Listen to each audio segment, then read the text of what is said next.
Voy a mostrar las piezas que van en una reparación de un motor. Cuando vayas a reparar algún motor, estas son las piezas que siempre o que aconsejamos siempre cambiarlas. Los pistones,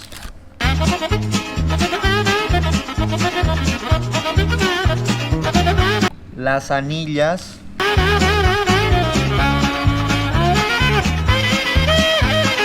los cojinetes o casquillos de biela,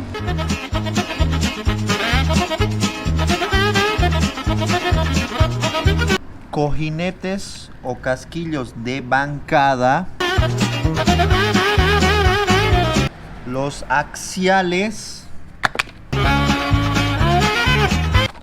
las válvulas, admisión y válvulas de escape, las guías de válvula, las guías,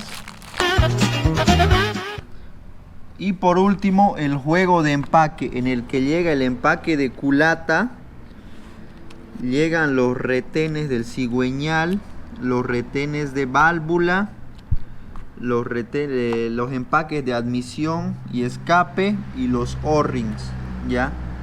Recomendamos siempre cambiar todo. ¿Por qué? Porque este juego de piezas no es económico, ¿ya? Y además que la reparación de un motor tampoco es económica. ¿Qué pasa?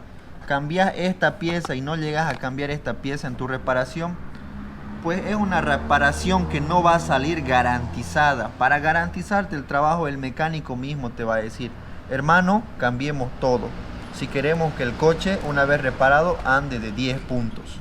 ¿Listo?